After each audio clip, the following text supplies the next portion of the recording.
The only thing that is constant is change. And while that might sound scary in a system where you are expected to label yourself, be boxed in, and live with hierarchies and definitions, change is one of the most beautiful experiences that we are fortunate to have. Hi, my name is Kelly and welcome to Kelly Being Kelly. If you're new to my channel, please subscribe, and if you're returning, welcome back, lovey.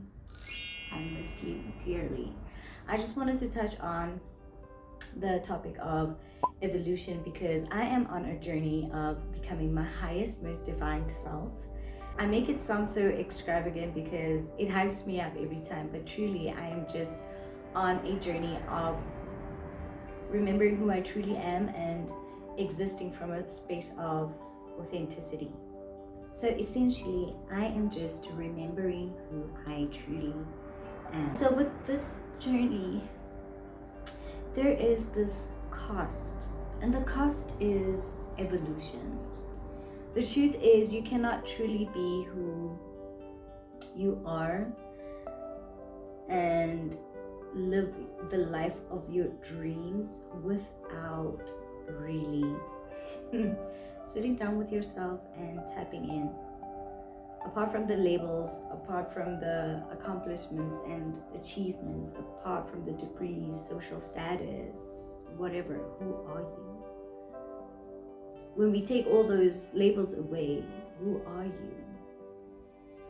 And that's where I'm at in my life right now. I'm not trying to define myself by anything outside of me, but truly trying to discover who I inherently am. And so far, I've discovered that I am inherently love, care, kindness, nurture, abundance, ease, peace.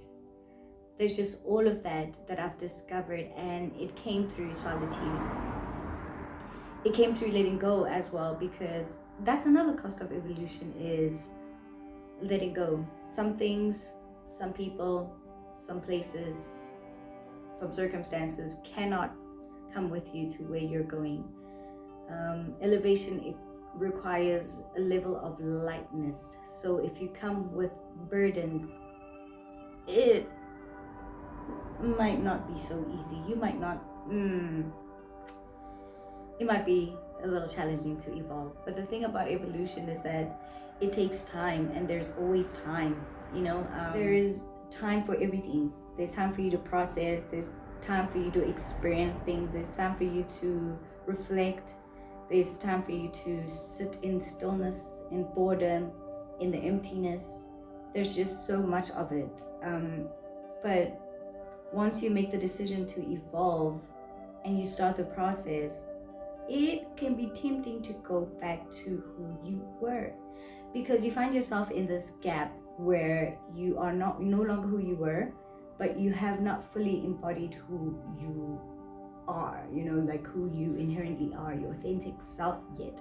So there's this gap between the two, and this gap can feel so empty, so dark, and so frustrating that it's easier to run back to coping mechanisms. However, while that might sound easy, the reality is you are no longer who you were. Meaning you're stronger, you're wiser, you're more intuitive, you know what you want, and you've done quite a bit of sacrificing on your way to the point that you're at right now. And so it's like, why go back now? Why not keep going?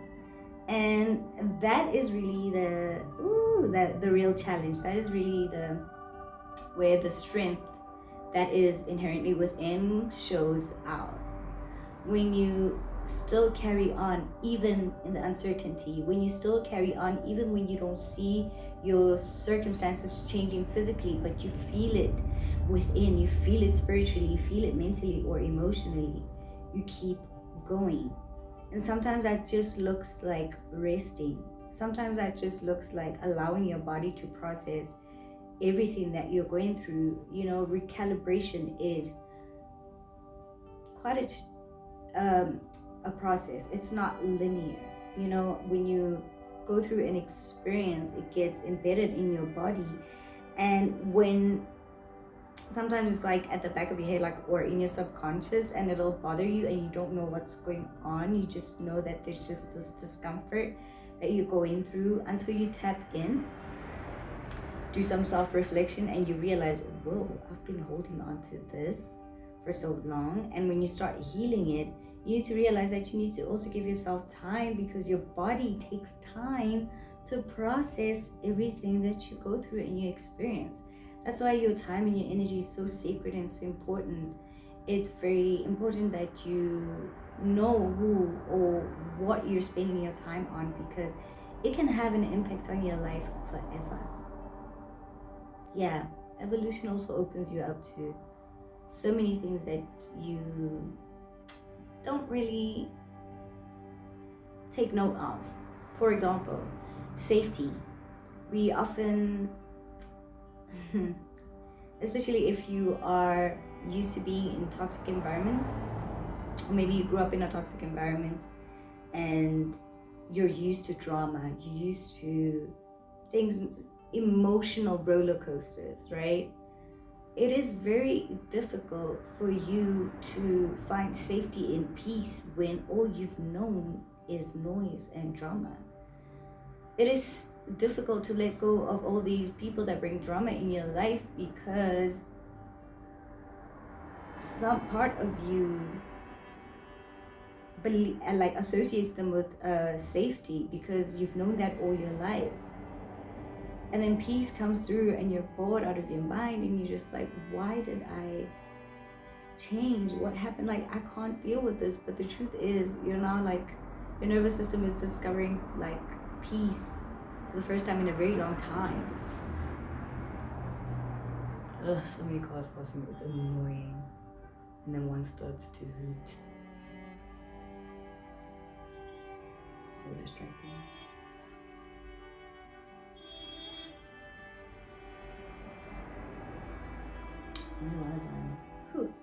So it's also recognizing what you've gotten used to in your life for so long that you associate with safety but truly isn't. Those relationship dynamics that drain the life out of you, but you can't see yourself without these people in your life, so you hold on to it. But then you wonder why evolution is not taking place, or you're not seeing physical changes, but it's because you're holding on to toxic, unsafe relationships for dear life, thinking that that is safety. So how are you supposed to know what safety is when you're holding on to what is not safe?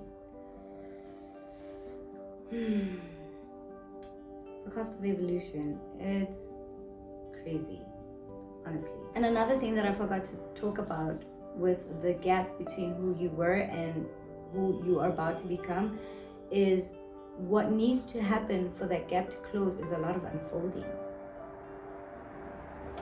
It's a lot of reflecting, looking back in the mirror and being honest with yourself to see, what am I holding on to that is blocking me from the life that I know I inherently deserve? And sometimes you discover it's just that one thing or that one relationship that you felt like was so good, but when you look at it, it really wasn't. It was just people pleasing your way throughout it, and seeing them happy made you think, oh, this is a happy relationship. But no, you were just sacrificing yourself the whole time, compromising just to be understanding and cool.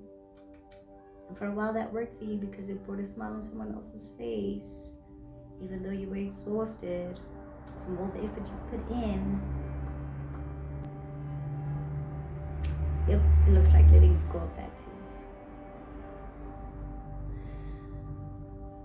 It also looks like letting go of something you've been holding on to for years, that you've now made it part of your identity, when reality is, it is not. You're far more than that. You're far greater than that. And the truth is, if you've lived in the same environment, within the same people, places, things for quite some time, you tend to identify yourself with where you're placed.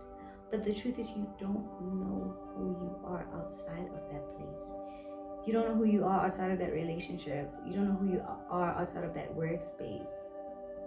But evolution gives you the opportunity to dance and flow in this vastness of life, to experience anything and everything that your desire sparks within you. Because the truth is, you're not meant to be one thing for the rest of your life. That is boring. That is boring. When I was younger, I used to envy people that were really smart at like math and science, and then they just not pursue it or not become doctors or whatever and decide to become like artists, and then they succeed at that. I used to be so jealous of that. But that was just because there was a part of me that knew that you can have multiple desires, multiple passions, and pursue them. And granted, they might not all be the best of the best, but do they bring you joy? Because that's the point. Does it allow you to get lost in creativity? Because that's the point. Do you appreciate art deeper? Because that's the whole point of this life thing, is to explore, find new things, not look really, but find the peace and happiness within, ground yourself within it, and watch how everything that vibrates your frequency just comes to you with ease. But that just means allowing for things to be done.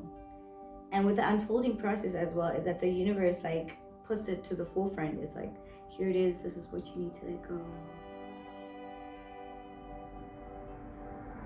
Let go, let go.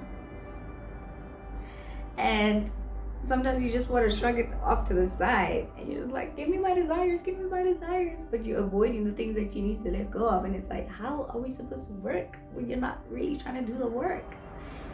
You know, it is quite a process, but I just wanted to speak on that because sometimes these things just run in your mind. They don't really get processed in the body until like I really say them out loud. So I needed to just say that out loud so that this journey that I'm on makes sense. But so far, it's quite an experience. And I'm discovering a lot of things that I have to let go of. I'm still letting go. I have a hard time letting go. But I'm also recognizing how the things that I've let go have created so much space for so much love to come into my life, for companionship to come into my life, for connection to come into my life, for emotional vulnerability, emotional intimacy to become a huge aspect of my life. And that wouldn't have happened if I was still guarded. That wouldn't have happened if I was still closed off. That wouldn't have happened if I was still people pleasing or masking my way through life. But through unmasking and truly being in spaces where I can be comfortable enough and vulnerable enough to be myself and be seen and loved for that, has opened so many aspects of life that I've been like, yes, this is what I want. This is the life that I want to live. But the cost is letting go of things that you thought were safe but aren't. And so it's giving yourself the grace and the balance and flowing through it.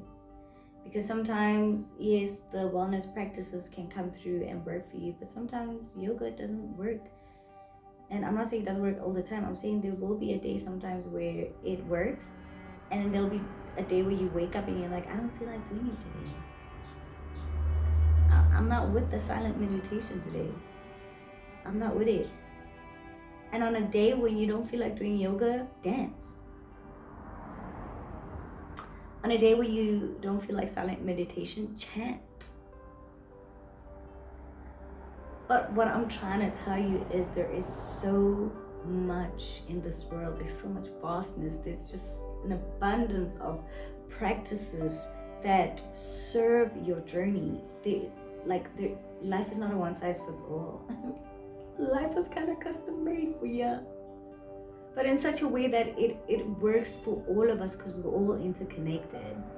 So trust your process, trust the journey, and really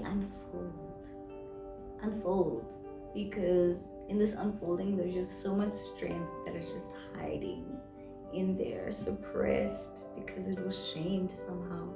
There's confidence waiting to express yourself. There's art and creativity waiting to just come out.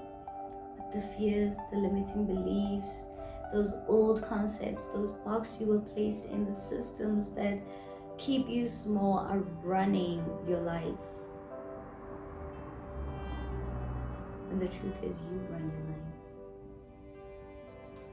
So yeah, do what's good for you, man. Do what's good for you. I think that's all I have to say. Evolve gracefully, gently, beautifully, wildly, creatively, openly, vulnerably. Evolve. Be the best version of you that you've always wanted to be. You deserve that. All right? See you soon.